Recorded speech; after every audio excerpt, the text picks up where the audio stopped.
entre relación y comunión.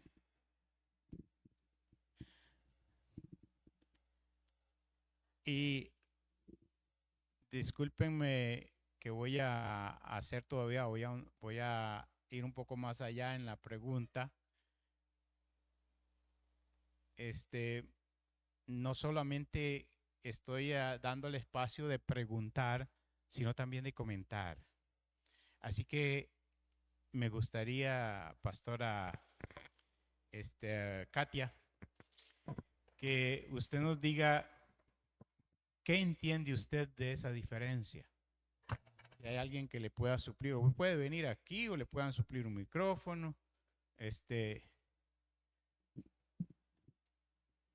Bueno, es que creo, ¿verdad? Y hablaba ayer con la pastora Isabel, que quizá eso es un punto importante que no se ha comprendido bien como iglesia. Antes siempre hablábamos de lo que era la relación con Cristo y es lo que yo podía darle, yo que yo podía ofrecerle, todo el esfuerzo que yo hacía por mantenerme conectada con el Señor, que ayunos, que oración y todo esto, la frustración de que uno decía avancé 2 pasos, retrocedí como 3, porque era como esa parte mía de esforzarme en una relación con Él. Pero ahora con todo lo que hemos venido aprendiendo, entender la revelación de lo que es la comunión con Él, que es comprender que comunión es lo que tiene el Padre, el Hijo, el Espíritu Santo, esa unidad, y que ellos me permiten ser parte a mí con ellos. Entonces creo que cambia el panorama de lo que es tener comunión con Él y ya no tener aquella parte frustrante, humana, carnal, de un esfuerzo, sino que ya todo fue hecho, ahora soy parte de. ¿hay alguien que quiera agregar algo a la pregunta para que podamos luego dar una conclusión a la misma? ¿Alguien? Después vamos con otra pregunta. Tal vez, pastor, lo que es importante notar que antes todo era de nosotros con Dios y con un Dios que estaba ya en el cielo, tan lejos es más, hay un canto, dice que tan lejos que no lo puedo alcanzar. Este, eh, a eso se le llamaba relación y se tenía tan, no sé, como tan allá, tan inalcanzable es la palabra, tan inalcanzable que no, que es más, cuando veíamos algo de él, entonces lo que nos llenábamos era de una gran alegría, un gran gozo, pero era algo pasajero. Eh, Ahora que entendemos que ya no es relación y que ya no es de la tierra hacia el cielo, sino que esto vino por revelación a que nació en el cielo y que ahora está en nosotros. Este, que ese amor de Dios nos alcanzó a través de Cristo Jesús. Entonces, ya no es de la tierra hacia el cielo, sino es de Dios hacia nosotros. Y, y lo que se da es, ya no es algo como como pasajero, como de vez en cuando, sino que hay una realidad en nosotros, de la vida de Cristo en nosotros y que ya esto es para siempre. Él puso eternidad en nosotros. Si Él está en nosotros, hay eternidad y por tanto esta comunión no es solamente Él en mí, sino yo en Él también. ¿Les aporta la respuesta? Bien, creo que habría que hacer una diferenciación, ciertamente hay una diferencia, pero no porque en sí mismo la haya, sino porque la expresión que la forma en que lo hemos expresado y concebido no es la correcta, no es la correcta. Eh, es desde cierto punto muy religioso. Son la religión de las costumbres, de los ritos, requisitos, etcétera, lo que se concibe desde el punto de vista que lo enfoca la pastora Katia, como relación, como relación. Algo así, por decirlo de alguna manera, como una relación a distancia. No una relación íntima, sino a distancia, en la que de repente usted, por decirlo de alguna manera, tiene un teléfono y se conecta un rato y oye la voz y usted le dirige la voz a aquel o a aquella persona y entonces usted está teniendo una relación de alguna manera, pero no una cercanía plena, real, sino una comunicación a distancia no personal y vívida, no mucho menos en sí mismo, no cerca y mucho menos en sí mismo. Entonces, se nos ha puesto más o menos esa religión, se nos ha impuesto de alguna manera porque se nos ha enseñado y entonces orar es tener comunión con Dios, pero cuando dejo de orar, ¿acaso oramos todos los días? Y cada segundo, cada minuto, cada segundo del día, toda la vida, constantemente. ¿Oramos todos los días? ¿Cada instante? Entonces, si eso es tener comunión con Dios, si eso es tener comunión con Dios, entonces dejo de tenerla cuando no oro. Ahora está el otro asunto, adorar. Se nos dice que adorar es tener comunión con Dios, pero la pregunta es entonces, si yo adoro yo todo constantemente, cada instante de mi vida, toda mi vida, desde que soy creyente, ¿he hecho eso? ¿Ha hecho eso usted? ¿Ha hecho eso usted? Yo creo que si respondemos coherentemente, congruentemente con los hechos, tendríamos que decir, no, es más el tiempo que dedico a lavar los trastes, a cocinar, a trabajar, etcétera, etcétera, ¿cierto? Entonces, ¿dejamos de tener comunión con Dios? Pero es que ahí es donde está el... Por eso digo, esa es la forma en que hemos expresado, eso es la forma en que hemos expresado normalmente la comunión, pero es mucho más que eso, va más allá que eso, porque no lo hemos enfocado desde la vitalidad de lo que en realidad es en lo interior. No es un estado y intermitente, sino que es algo constante. Entonces, ¿cómo lo hago constante o cómo lo hace Dios constante en mí? ¿Cómo?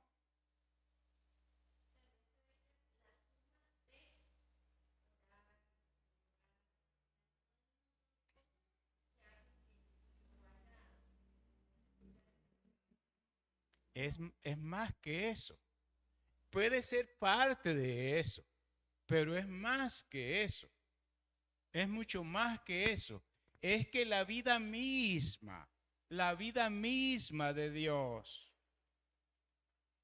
esté en nosotros, fluyendo en todo lo que hacemos, en absolutamente todo lo que hacemos, sea de palabra o de hecho, sea en la iglesia cuando nos reunimos, o sea en nuestro hogar, o sea en el trabajo, donde quiera que sea, es expresar la vida de Dios o que Dios se exprese a través de nosotros. Eso es comunión. Se lo voy a poner usando la, el significado de la palabra. Comunión. ¿Qué es? ¿Qué significa la palabra comunión?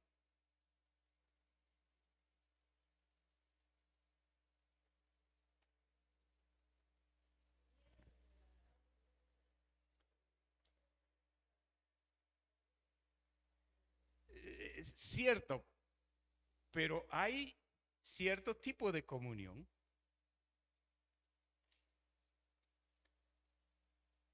Porque podemos estar juntos. Yo puedo estar junto a mi esposa todo el día, pero de repente yo en lo mío en mi propia mente, mis asuntos, pero no unida a su mente, a su corazón, en un mismo sentir. Entonces tengo relación y de vez en cuando comunión, pero no una comunión íntima constante. No se puede tener con una persona ese tipo de comunión, pero con Dios sí. Porque esa es la diferencia entre lo que es Dios y lo que somos nosotros. Porque nosotros teniendo un espíritu, Dios siendo espíritu, a través de su espíritu viene a morar en nosotros y constantemente está con nosotros. Pero no podemos estar así nosotros. ¿Cómo entonces tenemos comunión nosotros? Voy a dejarlo de lado un poquitito antes de explicar más plenamente el asunto, pero ¿cómo si nosotros podemos tener comunión estando en un mismo sentir? No está usted dentro mío, pero en un mismo sentir en amor. Yo constantemente expresando desde mi corazón constantemente el amor hacia usted, pensando en su bienestar, orando por usted, y este tipo de cosas. Pero en cuanto a Dios es más íntimo, es en nuestro espíritu, es en nuestro ser interior que fue recreado, que fue regenerado, la nueva criatura que fue hecho. Pero alguien quería decir algo, yo creo que era la hermana Elizabeth.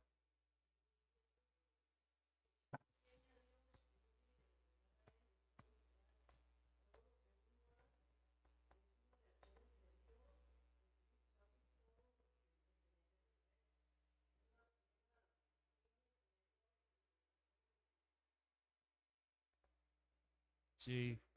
Es- eh, si vemos la palabra por separado es común unión. Ok, Que eso es lo que quiero ir. estoy unido tengo algo en común con Dios. Antes no lo teníamos. Antes no lo teníamos. Entonces, al encontrarnos en esa común unión, es que estoy en Él y Él en mí. Entonces, ahora Melania decía que orando, ayunando, adorando, no, ese es el resultado de la comunión. Este viene a ser el resultado de la comunión, más bien. ¿Por qué? Porque antes pensábamos que esta era la manera. Entonces era nuestro esfuerzo desde la tierra hasta el cielo para tener comunión con Dios, pero ahora no, ahora es por el Hijo. Y al ser por el Hijo en nosotros, entonces, si yo estoy lavando trastes, yo tengo común unión con Él. Si yo estoy en el trabajo, tengo común unión con Él. O sea, no importa dónde esté, tengo común unión con Él. Y el resultado de tener la común unión con Él, entonces me lleva a expresar a Cristo. Y entonces ahí es donde yo adoro, yo ahora oro, canto, sirvo, todo lo demás, porque estoy en comunión con Él.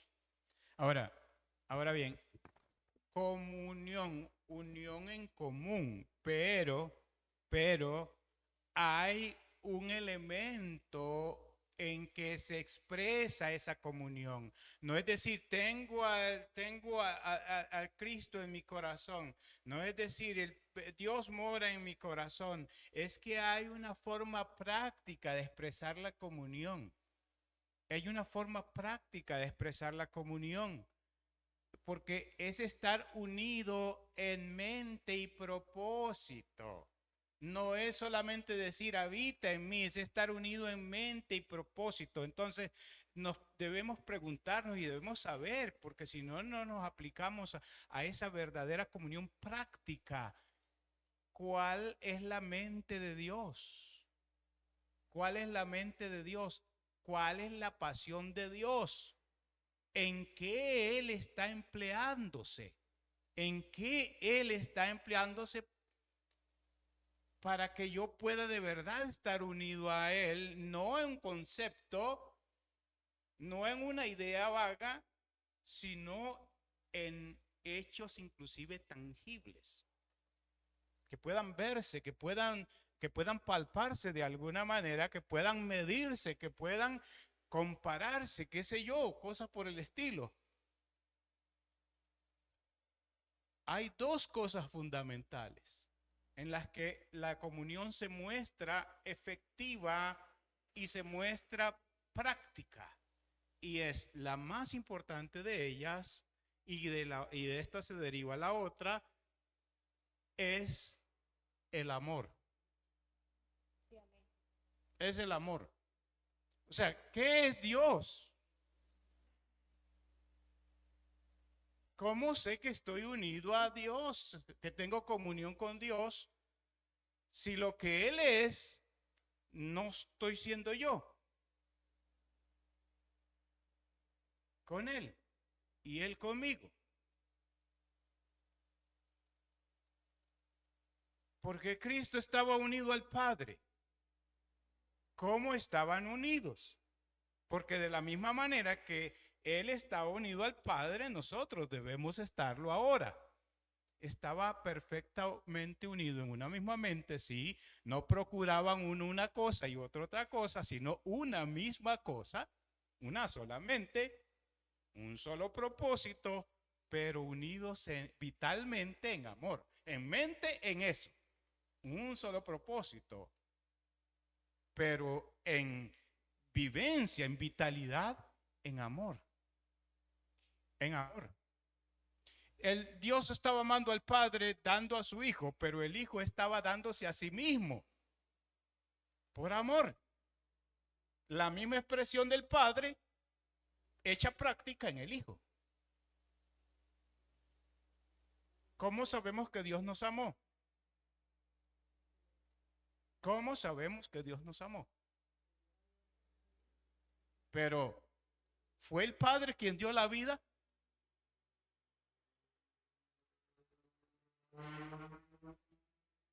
Si respondemos cabalmente esta pregunta, tendremos que decir no el Padre, sino el Hijo. El Padre por amor nos dio al Hijo. Pero el Hijo, para mostrar ese amor, para ser congruente con ese amor, consecuente con ese amor, se entregó a sí mismo en obediencia al Padre por amor a nosotros. Estaban perfectamente unidos en amor, haciendo el bien, salvando al mundo, al que cree, salvando. Si usted dice, yo estoy unido a Dios, yo estoy en comunión con Dios y no está amando, no está en una misma mente con Él, ni está amando, usted no está en comunión aunque diga que lo está. Porque Dios es amor, se expresa en amor. O sea, Dios no se expresa de otra manera, sino en la que es Él. Y Él es. El apóstol Juan lo dice con claridad, dice, en esto sabemos que conocemos a Dios. En esto sabemos que conocemos a Dios. ¿En qué? En que tenemos amor los unos con los otros.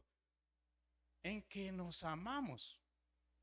En esto conocemos a Dios. Y el que no ama,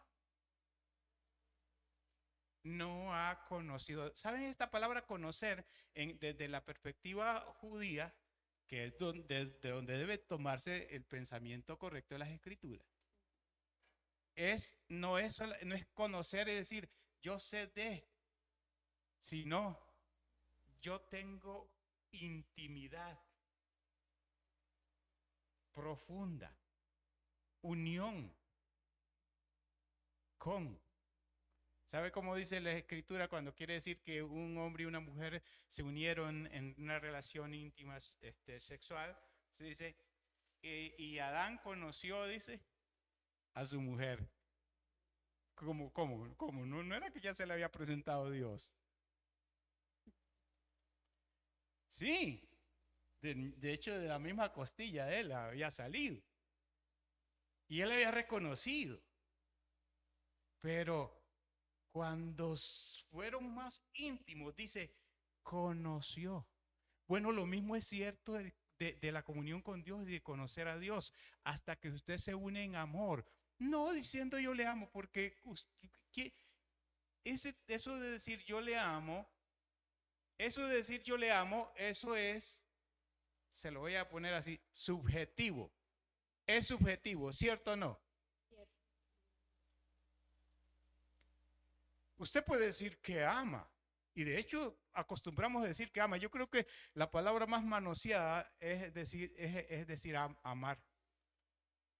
Cuando los hechos de repente demuestran otra cosa.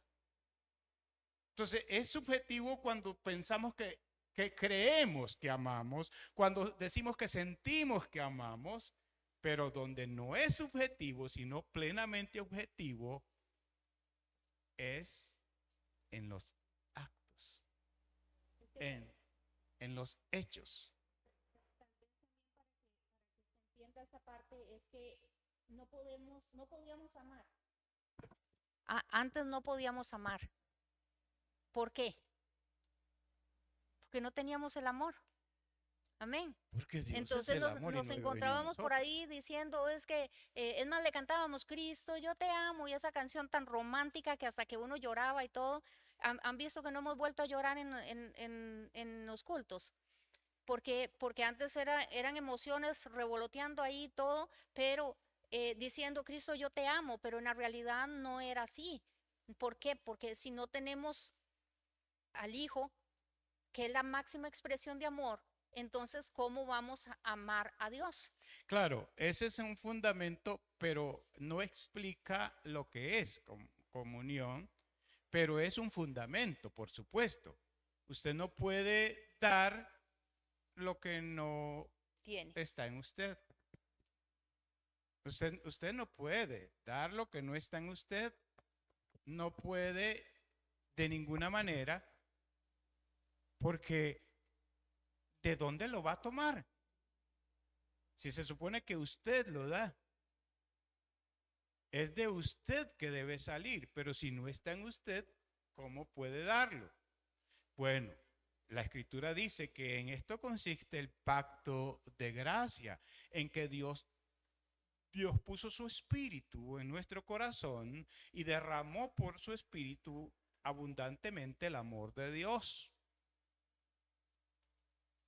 Entonces, cuando usted tiene el espíritu de Dios, tiene a Cristo, pero esto también significa que ahora entonces usted puede dar de Dios, porque antes no tenía de Dios. Pero la comunión es precisamente en el amor. En eso es la comunión. Usted puede decir, ahora yo lo entiendo, pero puede ser que todavía sea un asunto intelectual y sentimental. ¿Cómo va a comprobarlo? El apóstol Juan lo dice. Dice, el que no ama, no ha conocido, es decir, no tiene intimidad, no tiene comunión, no ha conocido a Dios. Entonces, no nos podemos engañar diciendo que ahora entendemos lo que es comunión, pero entonces solo lo entendemos, pero no lo vivimos. Entonces no es comunión, es concepto, es conocimiento intelectual. Eso no es el conocimiento de Dios. Eso no es. El conocimiento es práctico, es vívido, es expresable. Entonces es evidente y medible.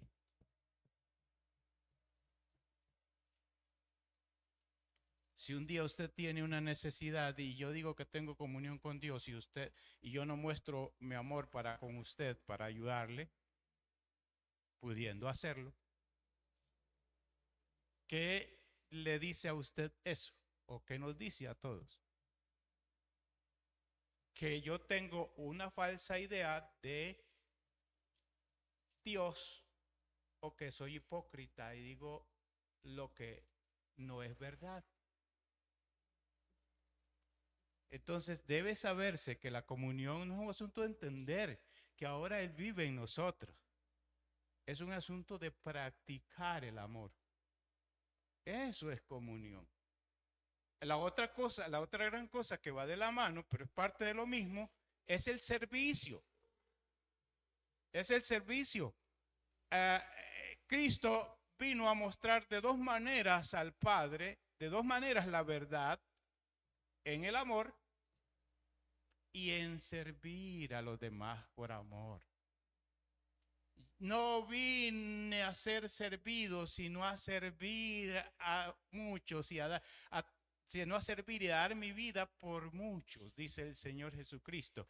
Si no hay servicio para con el otro, verdaderamente un servicio desinteresado, un servicio que solamente persiga la gloria de Dios y el bienestar de nuestro semejante. Si no hay ese tipo de servicio, tampoco hay expresión de comunión. Entonces yo no quiero que a usted le quede un concepto. Yo quiero que usted entienda que necesita aplicarse a mostrar esa comunión. Y la comunión entonces es una intimidad en el amor. Es decir, estar unidos con Dios expresando el amor. De otra manera no hay comunión. Nos unimos en su pasión. Nos unimos, por ejemplo, otra manera de estar de comunión es unirse en el sufrimiento con Cristo Jesús. Esa es comunión. Pero cuando llega el momento de sufrir por Él, de verdad vivir la fe, aunque cueste, aunque signifique daño para nosotros mismos, que nos desechen, que nos calumnien, que hagan un sinfín de cosas como normalmente ocurre a los creyentes verdaderos, y nosotros lo desechamos y no abrazamos eso, no estamos teniendo comunión con Cristo.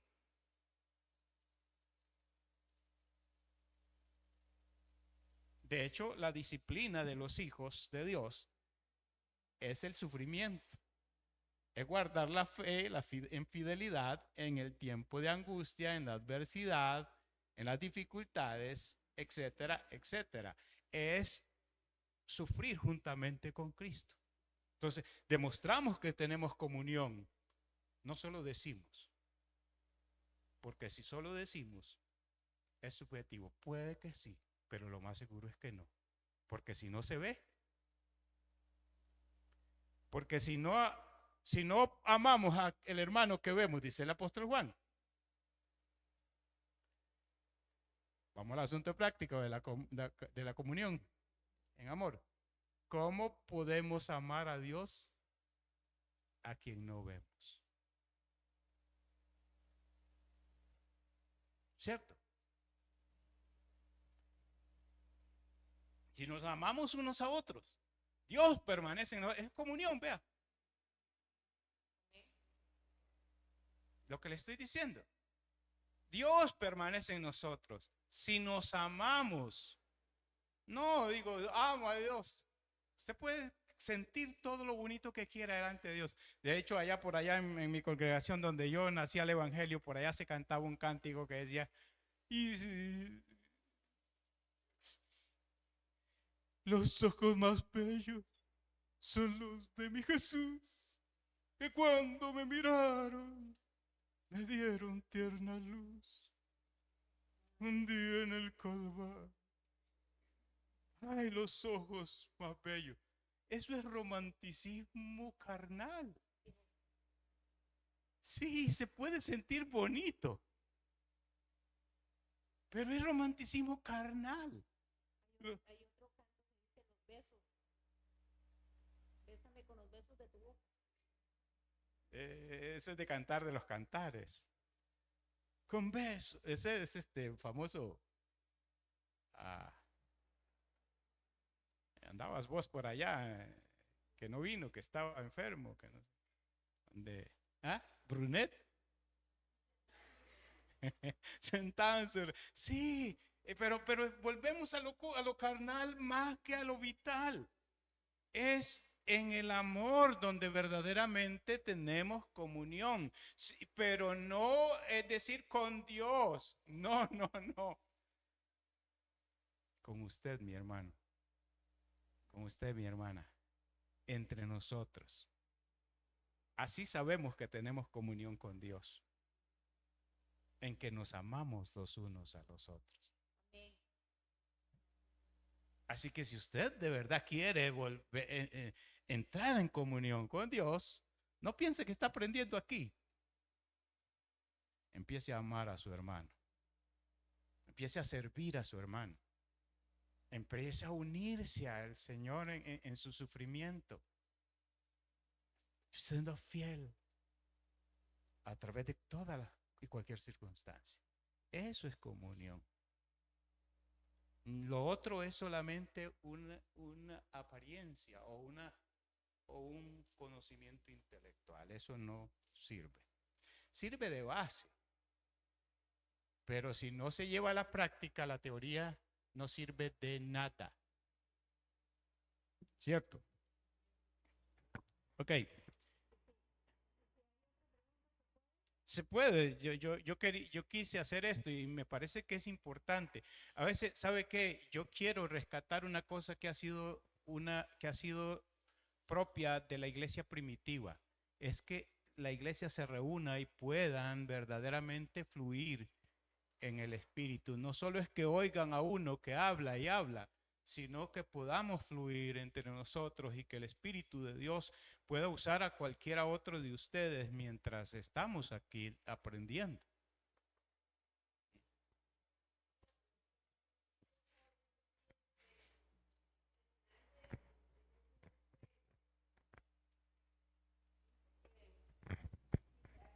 Ser- Al que puede hacer muchísimo más que todo lo que podamos imaginarnos o pedir, por el poder que obra eficazmente en nosotros. Ese poder es lo que yo sé que tenemos poder para vencer el pecado, tenemos poder para, pero me gustaría que me lo expliques como un poquito más a fondo, ese poder que Dios nos da a nosotros. Porque aquí en Efesios dice, el número 3, bueno, no veo el número, dice, de este evangelio llegué a ser servidor. Este fue el regalo que Dios me dio por su gran, por su gracia, conforme a su poder eficaz. Aquí está hablando del poder de Cristo y aquí habla de un poder que nos da a nosotros, ¿verdad? Entonces, ese poder está relacionado con el que Cristo tiene hacia nosotros o cuál Ese ese poder. poder, ese poder se lo llama más, de una forma más global, por decirlo de algún modo. Se lo llama gracia. Gracia. Y es lo que Dios hace en usted para regenerarlo en una nueva criatura. Él pone su vida en usted, pone su espíritu en usted. Una vez que ha creído, usted se ha arrepentido de sus pecados, ha creído en Cristo Jesús y lo ha confesado como su Señor y Salvador. Si esa fe genuina, Él obra en usted por su espíritu una transformación y pone un pacto de gracia en su interior, que es que pone su espíritu y sus leyes, las escribe en su corazón y desde allí lo llena de poder para actuar conforme él quiere. Cuando el apóstol Pablo dice conforme al poder que obra en nosotros, es al espíritu que puso el Señor en nosotros para poder hacer la voluntad de Dios. Pero no es para unos, es para todos los creyentes. Y cuando usted de verdad se convierte al Señor y el Espíritu lo sella, viniendo a usted, usted tiene ese poder, el mismo que operó en Cristo Jesús, levantándole de los muertos. ¿Qué lo levantó? El Espíritu de Dios, que lo capacitó para sufrir, ser fiel hasta la muerte. El Espíritu de Dios. No es que él alcanzó un poder místico de alguna manera. No, es que Dios lo fortaleció. Para eso Dios puso su espíritu, ¿no? Que fue declarado hijo de Dios con poder por el espíritu, dice el escritor bíblico. Entonces, ese mismo poder Dios lo ha puesto en cada creyente. Y ese es el Espíritu el que, conociendo todas las cosas, la voluntad de Dios y conociendo todas las cosas, actúa en nosotros trayendo más abundantemente de lo que pedimos o creemos. ¿Por qué?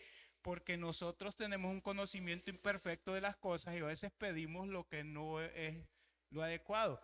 Pero si queremos ver más correctamente esto, vayamos al libro de la Carta de los Romanos, capítulo 8. Ahorita se me va el verso, pero creo que está por allá de adelante del 28, creo, que dice, y el Espíritu mismo intercede por nosotros.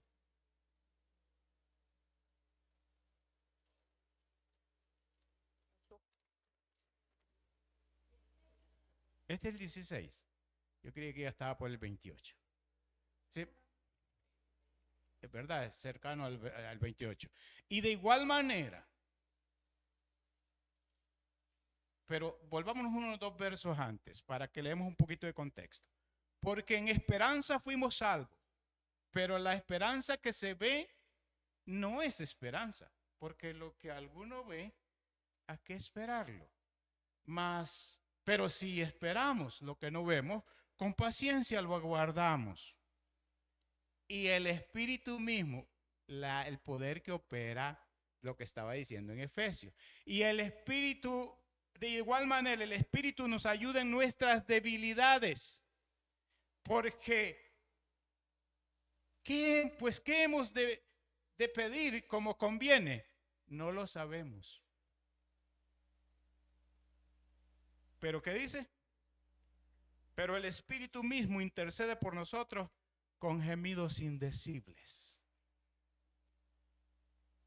Entonces Él trae a manifestación lo de Dios, a enriquecernos a nosotros, pero también en operar nosotros hacia afuera ese poder.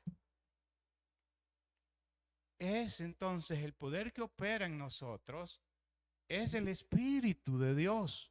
Para esto nos fue dado, para que podamos hacer la voluntad de Dios y para que vengan de manera efectiva las bendiciones de Dios a nuestro interior, la fortaleza, la paz, el gozo, la esperanza firme, etcétera, etcétera. Entonces, es eso a lo que se refiere, amada hermana. El poder que opera en nosotros. Para esto fue puesto. Todo lo que Dios te dice que puedes hacer o que hagas, aunque tú no lo puedas hacer, si lo crees, solo eso necesitas y querer hacerlo, porque Él se encarga desde el interior. No viene desde el cielo. El Espíritu tiene todo lo de Dios para ti, para mí, para nosotros, para la iglesia.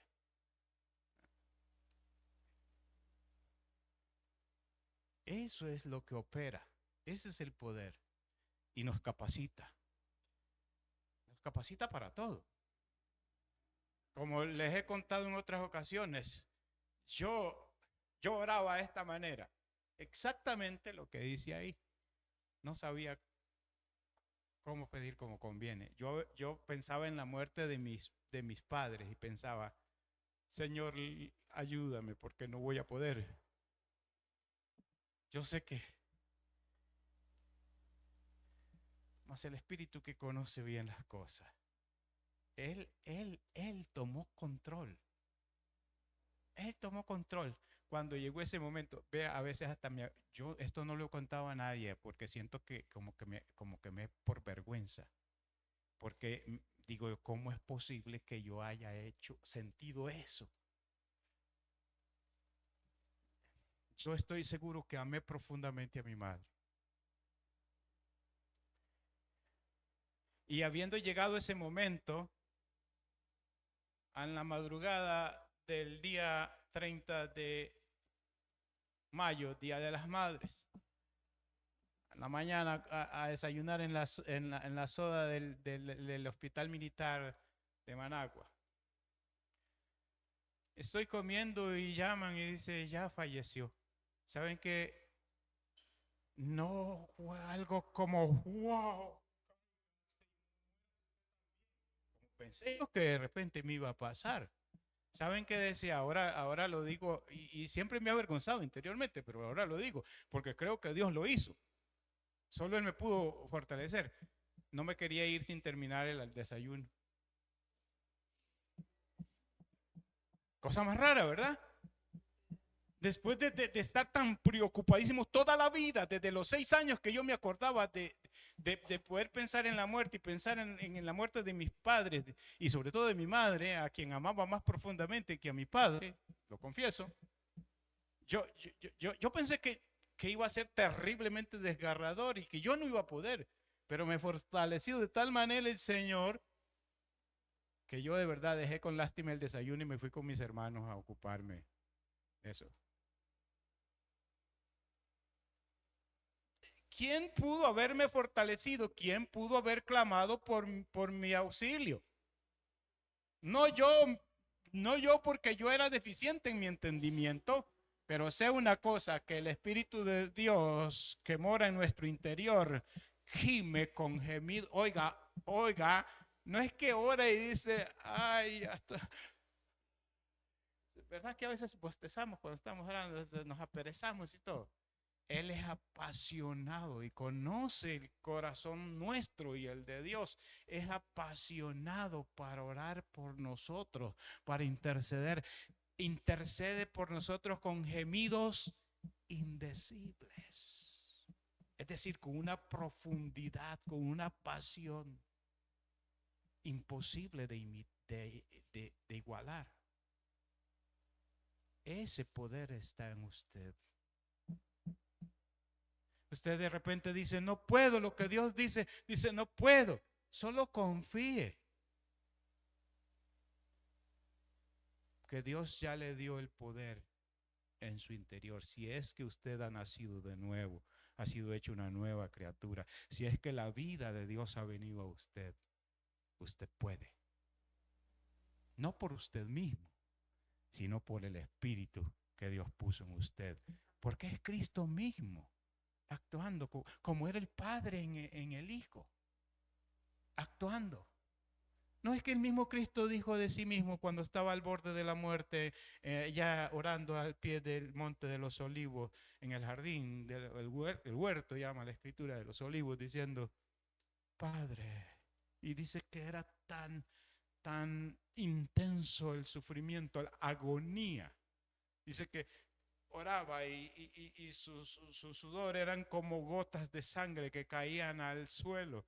Y decía, Padre, si te es posible, haz que pase de mí esta copa y yo no tenga que beberla. Está diciendo que yo no tenga que ser sacrificado en la cruz. Si es posible que pase. Claro, aunque este era el dolor, el sentir, la agonía de él en su interior, había una pasión mayor. A pesar de ello, Señor, que se haga tu voluntad. Es lo único que necesita el Señor, que usted quiera. No que pueda, sino que usted quiera. Porque el poder lo da Él. Porque ¿qué vino? Aún Él mismo, Cristo. ¿Qué vino sobre de Él? Fortaleza de Dios. No para que no llegara a la cruz, sino para que pudiera con la cruz. Más abundantemente de lo que pedimos. También a Él le ocurrió. También a Él le ocurrió. No somos diferentes. Como es Él, somos nosotros. Y para esto fue puesto el Espíritu de Dios en nuestra vida. Para esto se nos hizo nacer de nuevo. Para poder experimentar el poder del Espíritu de Dios. Y ser conducidos a la victoria en toda prueba, en toda lucha, en toda adversidad, en toda circunstancia difícil. Ese versículo también, hermana, se enseñó Y tal vez esto es importante para que vayamos entendiendo cómo es que se está explicando la escritura ahora. Ese versículo se enseñó, ¿por qué? Porque todas nuestras peticiones eran materiales. Todo lo que se pedía eran cuestiones materiales. Entonces, definitivamente se creía que aquel que es poderoso para hacer todas las cosas mucho más abundante de lo que pedimos o entendemos. Entonces, como nuestras peticiones eran materiales, entonces imagínate que todo nuestro entendimiento estaba hacia qué, hacia lo que Dios nos iba a dar, material. Pero tenemos la claridad ahora que la escritura no nos estaba hablando de lo material, nos estaba hablando del poder del Espíritu de Dios operando en nosotros. ¿Para qué? Para llevarnos más allá de donde nosotros pedimos o entendemos. Amén. Entonces, no sé si le ha quedado clara la respuesta, amada hermana. Yo creo que el tiempo si no se nos ha ido del todo, está por írsenos. Y entonces, sin embargo, si hay alguna pregunta más o algún comentario, no vamos porque como digo, esto es importante lo que estamos haciendo, porque a veces tenemos un esquema y decimos, vamos por aquí, las necesidades de ustedes están por otro lado y no las estamos atendiendo tal vez puntualmente. Entonces yo quiero introducir estas cosas, estas oportunidades para que podamos ir al grano de nuestras inquietudes y nuestras necesidades al respecto del conocimiento de la verdad bíblica. ¿Hay alguna? Por favor. ¿Tiene ahí? Que en el libro de los Hechos habla de que recibiremos poder cuando venga sobre nosotros el Espíritu Santo, pero a veces nosotros callamos el hablar de Cristo, y el poder del Espíritu Santo nos fue dado para hablar de Cristo, de sus virtudes y todo lo que Él ha hecho en nosotros, ¿verdad? Porque eso dice el libro de Hechos, que a eso iba a venir el Espíritu Santo, y describe que los iba a mandar a predicar. Amén. Sí, lo que pasa es que en parte lo que decía mi esposa, de que se ha tratado más de nosotros, pero la nueva vida no se trata de nosotros, se trata absolutamente y sobre todo del Padre, se trata de Dios. Entonces, sí, el Espíritu nos fue dado, pero de repente no opera como queremos o buscamos nosotros, porque buscamos con nuestra mente y nuestros asuntos. ¿Eh? Se lo voy a poner así. Supóngase, Cristo usa analogías, entre ellas está la parábola de la vid verdadera. Sabemos que una planta tiene la genética en sí misma, sea su semilla o sea un esqueje o lo que sea que se siembre, un rizoma, tiene la genética para arraigarse en el suelo y para succionar del suelo la savia para producir un determinado fruto. No cualquier fruto, sino un determinado fruto que sea absolutamente congruente con la naturaleza de la planta. O sea, si la planta da un fruto dulce, usted no puede pretender que le dé uno ácido, que le dé, supóngase un mango. ¿A cuánto le gustan los mangos? Yo crecí comiendo mango, qué rico. Cuando eso tenía pelo y me secaba el mango en el pelo. Tal vez por eso se me cayó. Un delicioso mango, un árbol de mango, deliciosísimo mango, de los mejores. Un ataulfo tal vez, o un o un Kate, o qué sé yo, un Tommy. Y usted ahora quiere que le dé un limón ácido. Usted se puede morir esperando que se lo dé y procurando que se lo dé. ¿Y cuáles son los mejores nutrientes para un cítrico? Para que dé buenos cítricos, limones ácidos. Y usted le puede poner todo lo que quiera. Él no va a producir limones. Pero óigame, entienda qué es lo que él produce. Mango. Y busque entonces qué se nutre el mango, qué es lo que los oligoelementos y los macronutrientes y micronutrientes. Averigüe de cómo es que se nutre el mango. Póngalo en la tierra correcta, póngale los nutrientes y verá la cosecha y lo sabroso de los frutos. Bueno, lo que pasa es que nosotros, siendo planta silvestre, queremos que el espíritu, que no es planta silvestre, nos produzca lo silvestre. Mas él fue puesto para producir el fruto de Dios, para ocuparse de las cosas de Dios, para fructificar en las cosas de Dios, para traer a la realidad, manifestar lo que es de Dios. Entonces, no podemos, por eso es que no podemos ver muchas veces la operación del Espíritu en nuestras oraciones, el resultado, porque estamos pidiendo para gastar, dice el escritor bíblico, en nuestros propios deleites. No, pidamos para gastar en los deleites del Padre, en los deleites de Cristo, y verá cómo vendrá. Claro, a veces viene de forma que se necesita una sabiduría espiritual para ver, porque por ejemplo, a veces usted puede estar diciendo, Señor, úsame para tu gloria, y de repente viene alguien y te sopapea, y te ofende, y te hace, y dice, ¿sabe qué? Puede ser el Espíritu que esté trayendo la oportunidad para que tú muestres el amor y la misericordia. Ay, ay, ay. ¿Eh? Pero tenemos una mente pervertida, natural, que las cosas buenas nos han enseñado a ver cosas que son como intrínsecamente malas, indeseables.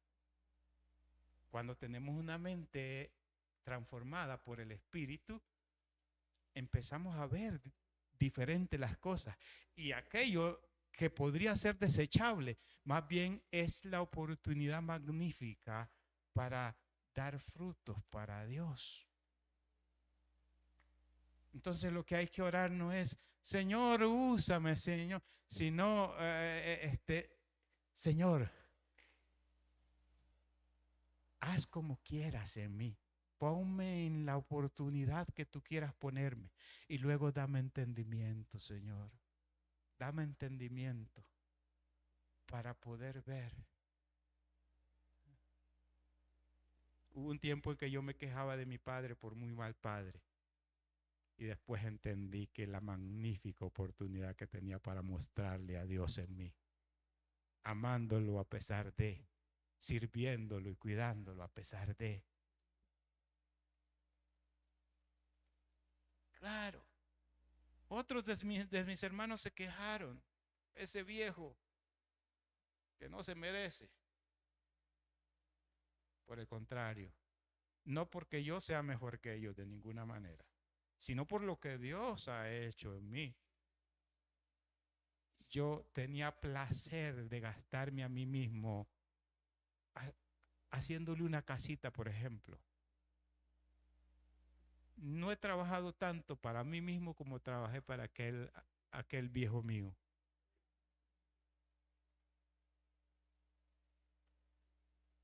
De hecho, los 2 últimos días ni comí. Y con la diabetes es un asunto peligroso. Y así me vine en la tarde, en la madrugada, desde Nicaragua manejando, y me quedé varado a la 1 de la mañana en Cambronero. Ahí dormí. Llegué aquí 3 días de no comer, enfermo, pero feliz, porque había mostrado el amor de Dios a mi Padre, aunque no lo mereciera. Es una oportunidad. Yo pude haber orado y decir, Señor, que me ame este viejo que nunca me amó, que me muestre algún cariño, algún respeto, alguna consideración. Pero no era eso lo que necesitaba yo para que Dios se mostrase. Lo que necesitaba era entender. Tal vez volviendo al versículo, hemos pensado que mostrar a Dios, porque dice, y me seréis testigos. En Hechos 1:8 dice, pero recibiréis poder cuando haya venido sobre vosotros el Espíritu Santo.